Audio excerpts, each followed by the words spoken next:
तो बेटा कैसे हो आप लोग सारे? तो आज मैंने एक टॉपिक लिया है नर्वस कोऑर्डिनेशन से, बड़ा इंपॉर्टेंट टॉपिक है। अगर मैं बात करूँ नीट 226 के लिए, तो नर्वस कोऑर्डिनेशन वाले चैप्टर में अगर सबसे इंपॉर्टेंट कोई टॉपिक है, वो है generation and conduction of nerve impulse. ठीक? और आपको पता भी है कि इस चैप्टर का जो सिलेबस है बहुत ज़्यादा रिड्यूस किया गया है, जितने भी सेंसरी ऑर्गन्स थे उनको रिड्यूस किया गया है। बट इसमें सबसे बड़ा इंपॉर्टेंट टॉपिक जो बन जाता है वो है generation and conduction of nerve impulse. तो इस टॉपिक को पढ़ेंगे आज हम, और इसके ऊपर कुछ क्वेश्चंस होंगे वो भी हम आज करने वाले हैं। ठीक है? तो इस टॉपिक को पढ़ने के लिए हम पहले एक डायग्राम बनाएंगे, क्योंकि डायग्राम इस टॉपिक के लिए मैंडेटरी है। ठीक है? तो हम एक डायग्राम बनाने वाले हैं। देखो जी,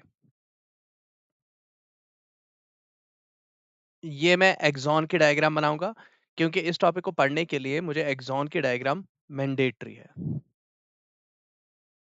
तो ये है, मैंने बना दिया एक्सॉन। ठीक? अब यहाँ पर मैं इसकी लेबलिंग करूंगा इस डायग्राम की। तो जो चीज मैंने यहाँ पर बनाई है, वो क्या क्या चीज मैंने बनाई, हम उसको पहले देखते हैं। तो ये जो है, this is called a neurolemma. Neurolemma क्या होती है? Neurolemma is the membrane of axon, और इस एक्सॉन के अंदर there is cytoplasm, and that cytoplasm is called as axoplasm.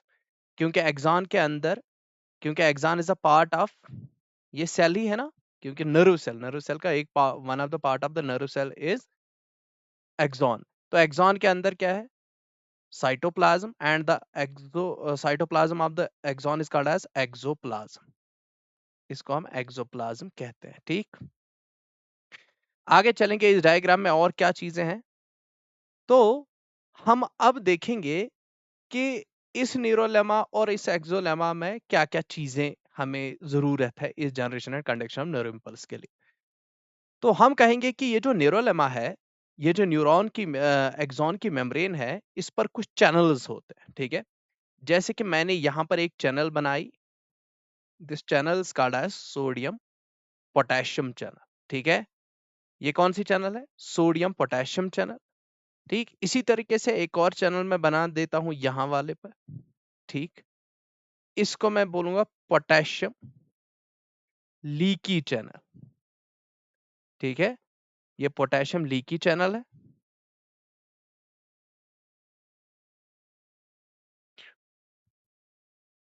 बाकी यहां पर चलो एक और चैनल बनाता हूं मैं, दिस इज पोटेशियम चैनल।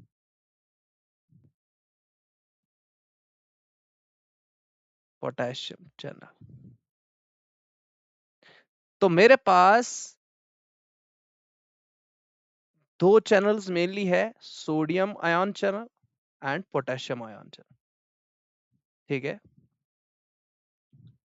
तो दीज चैनल्स, ये किस पर प्रेजेंट होती है? They are present on the neurolemma, axon की मेम्ब्रेन पर। अब ये तो ठीक हो गया।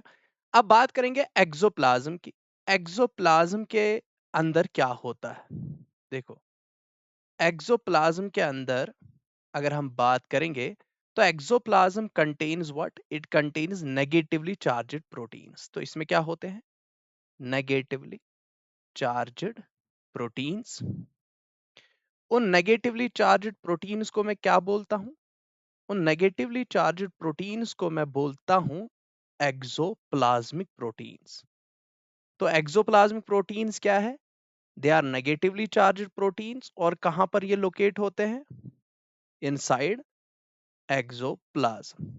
ठीक है? तो एक्सोप्लाज्मिक प्रोटीन्स, और चार्ज की बात करें तो दे आर नेगेटिवली चार्ज। ठीक है? अब हम बात करेंगे सिचुएशंस की, कंडीशंस की। ठीक है? किन कंडीशंस की, वो हम देखेंगे।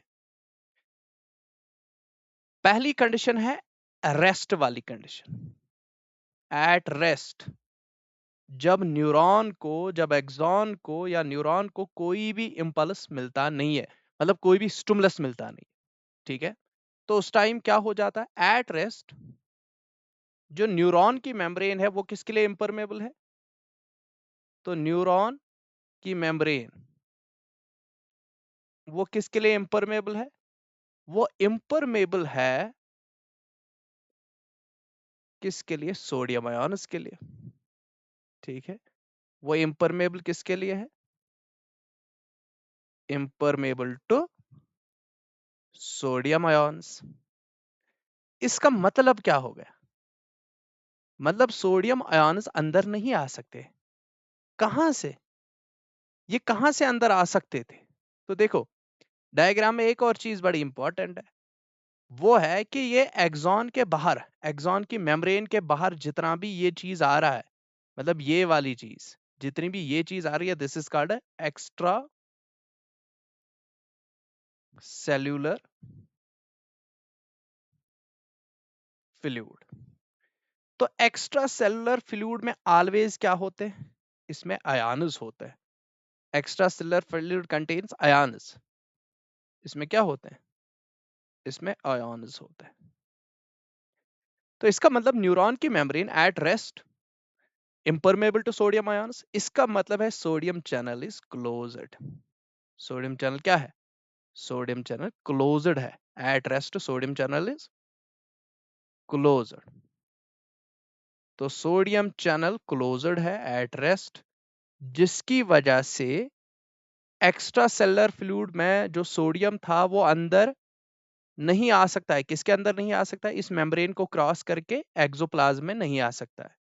तो सोडियम की कंसंट्रेशन कहां ज्यादा रहेगी? अगर मैं कहूंगा कि ये इनसाइड हो गया, इनसाइड द एक्सोप्लाज्म, और ये मेम्ब्रेन के बाहर, दिस इज कॉल्ड आउटसाइड।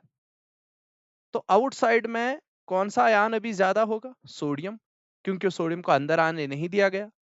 तो सोडियम की कंसंट्रेशन बाहर क्या होगी एक्स्ट्रा सेलुलर फ्लूइड में? सोडियम की कंसंट्रेशन एक्स्ट्रा सेलुलर फ्लूइड में ज्यादा होगी, है ना?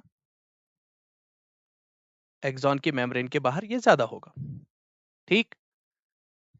अब अब हम इसी रेस्ट की वाली कंडीशन की ही बात करेंगे।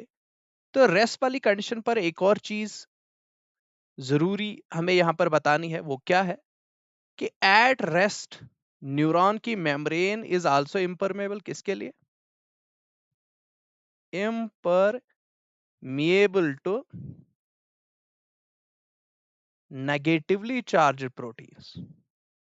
ठीक है, तो नेगेटिवली चार्ज प्रोटीन्स मतलब एक्सोप्लाज्मिक प्रोटीन्स। तो एक्सोप्लाज्मिक प्रोटीन्स जो है, जिनको हम नेगेटिवली चार्ज प्रोटीन्स कहते हैं, तो इनके लिए भी मेम्ब्रेन क्या है? इम्परमेबल। मतलब ये फिर कहां ज्यादा रहेंगे? ये कहां थे पहले? ये एक्सोप्लाज्मिक, एक्सोप्लाज्म में थे, क्योंकि ये एक्सोप्लाज्मिक प्रोटीन्स थे। तो ये अब अंदर ही ज्यादा रहेंगे। Negatively charge proteins will remain inside. तो इनकी कंसंट्रेशन अंदर ज्यादा है कि बाहर? अंदर। ठीक है। अब at rest membrane is permeable only to, membrane किसके लिए परमेबल है एट रेस्ट? वो हम देखेंगे। तो न्यूरॉन की membrane is permeable, permeable to किन आयन्स के लिए? Potassium ions. तो मतलब membrane is permeable to the potassium ions at rest. कोई भी स्टिमुलस आ नहीं रहा है तब भी मेम्ब्रेन किसके लिए परमेबल है? पोटेशियम आयन्स के लिए। तो मैं कहूंगा potassium ion channel is open. Potassium ion channel क्या है?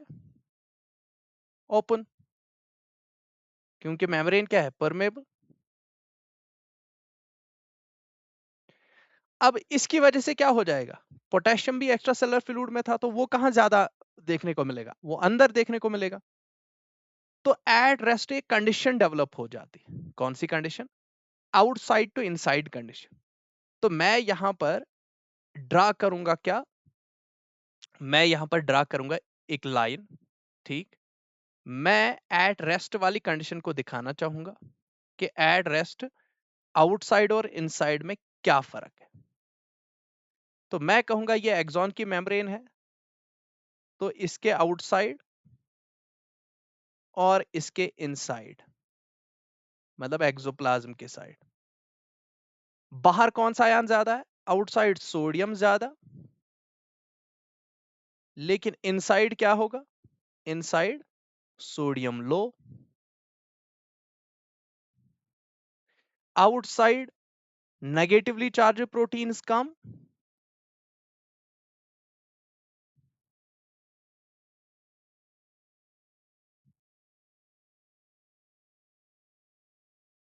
inside, negatively charged protein ज्यादा.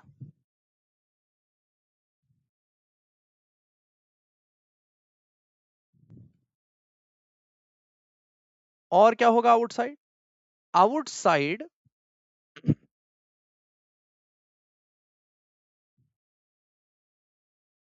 आउटसाइड एक और चीज ज्यादा होगी या कम होगी, कौन सी?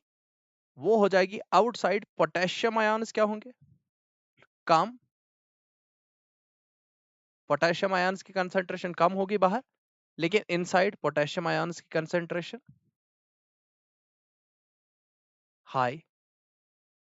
तो इससे क्या हो गया? तो इससे एट रेस्ट मेम्ब्रेन के दोनों साइड आयन्स की कंसंट्रेशन में डिफरेंस आ गई. ठीक है. तो जब डिफरेंस आ गई, तो मैं कहूंगा, मैं यहां पर लिखूंगा कंसंट्रेशन डिफरेंस, आयन आयनिक कंसंट्रेशन डिफरेंस.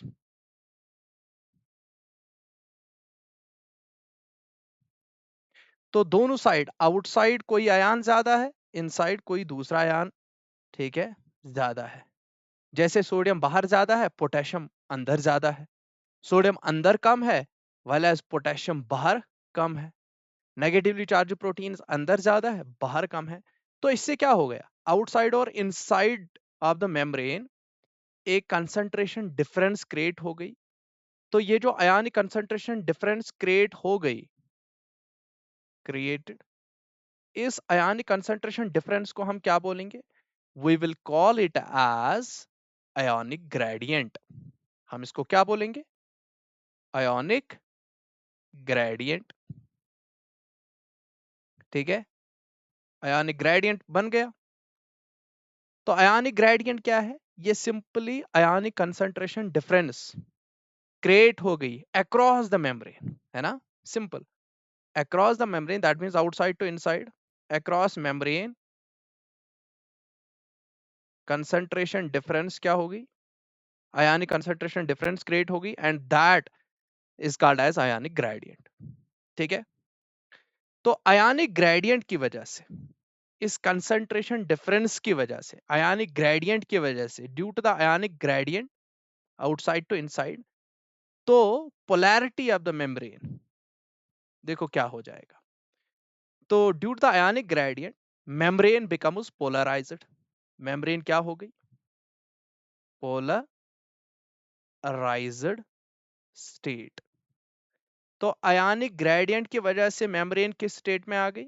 Polarised state. अब ये पोलराइज्ड स्टेट क्यों आ गई? क्योंकि आयोनिक ग्रेडियंट डेवलप हो गया. वो आयोनिक ग्रेडियंट कैसे डेवलप हो गया? वो हमें पता है कि यहां पर क्या था. यहां पर सोडियम बाहर ज्यादा था, अंदर कम था. पोटेशियम बाहर कम था, अंदर ज्यादा था. तो पोलराइज स्टेट आ गई मेम्ब्रेन की. और इस पोलराइज स्टेट पर मेम्ब्रेन के बाहर कौन सा चार्ज रह गया? Positive charge. और इनसाइड कौन सा चार्ज आ गया? Negative charge.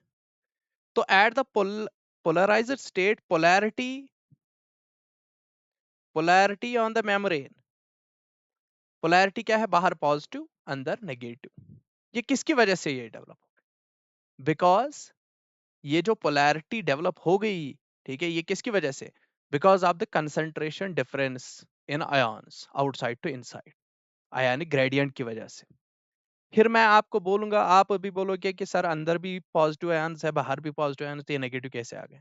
ये मैं आगे जाके अभी बोलूंगा, ठीक है. लेकिन बस अभी इतना याद रखो कि पोलराइज स्टेट यानी ग्रेडियंट की वजह से पोलराइज स्टेट डेवलप हो गई, और पोलराइज स्टेट पर पोलैरिटी क्या होती है? आउटसाइड पॉजिटिव, ठीक है, इनसाइड नेगेटिव.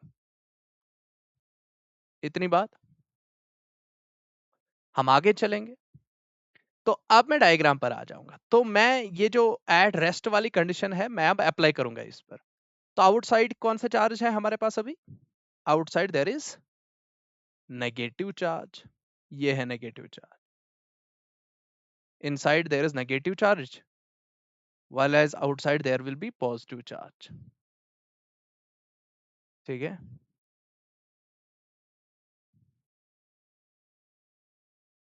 ये एट रेस्ट वाली कंडीशन है, जब मेमोरी किस स्टेट में है, पोलराइज्ड स्टेट में, बाहर पॉजिटिव चार्ज है।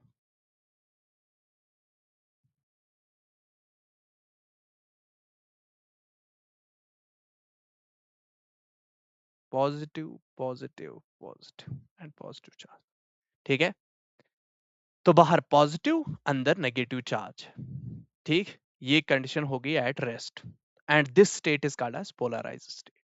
अब पोलराइज्ड स्टेट पर अगर मैं देखना चाहूंगा कि बाहर और अंदर कितनी पोटेंशियल डिफरेंस, क्योंकि दोनों चार्जेस है, बाहर भी चार्जड आयन्स है, अंदर भी चार्जड आयन्स है। अब मैं देखूंगा बाहर में कितने आयन्स, कौन सा, फॉर एग्जांपल हमने कहा कि बाहर कोई आयन ज्यादा है, अंदर कोई आयन ज्यादा है, अंदर कोई आयन कम है, बाहर वो ज्यादा है, और जो अंदर ज्यादा है वो बाहर कम है। तो इसकी वजह से क्या हो जाएगा, पोलराइज्ड स्टेट तो डेवलप हो गई। अगर मैं क्या नापना चाहूंगा, at the polarised state, if I want to measure what, if I want to measure potential difference, अगर मैं मेजर क्या करूंगा, पोटेंशियल डिफरेंस। तो potential difference at the polarised state, what is potential difference here, simply कि charge की difference, ion concentration की वजह से, जो डिफरेंट आयन कंसंट्रेशन है आउटसाइड टू इनसाइड, उसकी वजह से चार्ज में कितनी डिफरेंस है। Potential difference means the charge difference across the membrane, ठीक है, तो potential difference across the membrane, outside to inside, across membrane at rest, लेकिन कहां पर मैं नाप रहा हूं, रेस्ट पर, है ना, पोलराइज्ड स्टेट पर। Polarised state is a resting state. तो अगर potential difference across the membrane at rest में नाप रहा हूं, दैट्स कॉल्ड एज, उसी को मैं क्या कहता हूं, that's called as resting potential. उसको मैं क्या बोलूंगा, रेस्टिंग पोटेंशियल। तो रेस्टिंग पोटेंशियल क्या होता है, resting potential means potential difference across the membrane at rest, क्योंकि दोनों साइड मेम्ब्रेन के एक साइड नेगेटिव चार्ज है, दूसरे साइड क्या है, पॉजिटिव चार्ज, तो दो different charges on both sides हैं। तो यहाँ पर अगर हम चार्ज डिफरेंस देखेंगे, पोटेंशियल डिफरेंस देखेंगे across the membrane at rest, that potential is called as resting potential. और वो रेस्टिंग पोटेंशियल कितना होता है, that resting potential at the polarised state is equal to -70 millivolts, ठीक है। तो दैट मीन जब रेस्टिंग स्टेट होती है उस टाइम रेस्टिंग पोटेंशियल या potential difference across the membrane at rest कितना होता है, -70 मिलीवोल्ट्स, उसी को हम रेस्टिंग पोटेंशियल कहते हैं। ये आपको पोलराइज्ड स्टेट के लिए याद रखना। अब देखो, अब थोड़ी बहुत इसमें चेंज आएगी। अब क्या आएगा, अब देखो, अब आएगा स्टिमुलस। ये हमने देख लिया भाई रेस्टिंग स्टेट पर क्या होता है, अब आएगा स्टिमुलस। स्टिमुलस आ गया, तो स्टिमुलस क्या होता है, कोई भी चेंज इन द एटमॉस्फेयर, ठीक है, दैट्स कॉल्ड स्टिमुलस।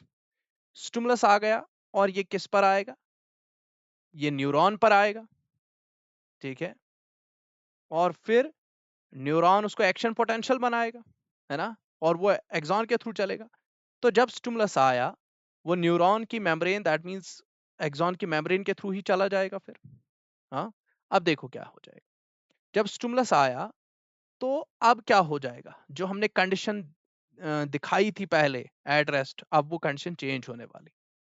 तो ये मैं फिर से एक्सॉन ले रहा हूँ,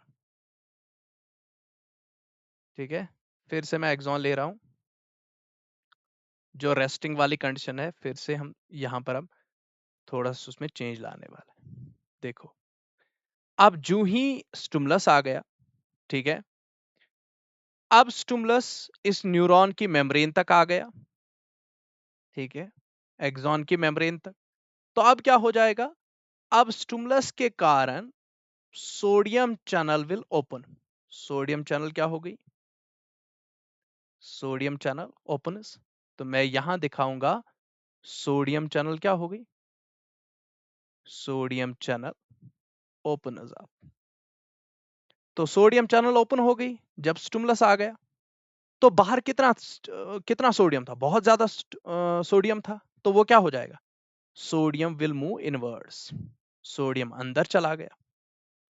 तो स्टिमुलस के कारण जब सोडियम चैनल ओपन हो गई तो सोडियम मूव्स इनवर्ड्स। ठीक है, सोडियम मूव्स इनवर्ड्स। अब सोडियम के पास कौन सा चार्ज है? Positive ion. ठीक है, अंदर अभी चार्ज क्या था? नेगेटिव। अब सोडियम क्या करेगा? सोडियम जब अंदर गया तो मैं कहूंगा कि सोडियम का अंदर आना, this is called as influx of sodium. ये क्या हो गया? Influx of sodium. सोडियम अंदर आ गया। इनफ्लक्स ऑफ सोडियम की वजह से क्या हो गया? अंदर पॉजिटिव चार्ज इंक्रीज हो गया। इनसाइड क्या हो गया? मैं लिखूंगा positive charge increase. Positive charge क्या हो गया? Increase inside. ठीक है, तो इनसाइड हो गया पॉजिटिव चार्ज इंक्रीज। और आउटसाइड क्या हो जाएगा? क्योंकि आउटसाइड वालों ने सोडियम को लॉस किया, सोडियम अंदर चला गया, तो आउटसाइड कौन सा चार्ज डेवलप हो जाएगा? Negative charge. और इनसाइड कौन सा चार्ज डेवलप हो गया? Positive charge. तो जब स्टिमुलस आया तो मेम्ब्रेन किस स्टेट में थी? पोलराइज स्टेट में। और स्टिमुलस आ गया और स्टिमुलस के कारण क्या हो गया? सोडियम अंदर चला गया, सोडियम चैनल ओपन हो गई, सोडियम अंदर चला गया। तो इसकी वजह से इनफ्लक्स ऑफ जब सोडियम होता है तो पॉजिटिव चार्ज अंदर इनसाइड इंक्रीज होता है। इस increase in the positive charge को हम क्या कहते हैं? This is called depolarisation. इसको क्या बोला जाता है? डिपोलराइजेशन। ठीक है, तो स्टिमुलस आने की वजह से डिपोलराइजेशन होगी। लेकिन डिपोलराइजेशन एक्चुअली क्यों हो गई? Because of influx of sodium. Sodium अंदर आने की वजह से पॉजिटिव चार्ज इंक्रीज हो गया and this is called depolarisation. और डिपोलराइजेशन पर बाहर कौन सी साइन आ गई? अब बाहर क्या हो गया? बाहर नेगेटिव चला गया।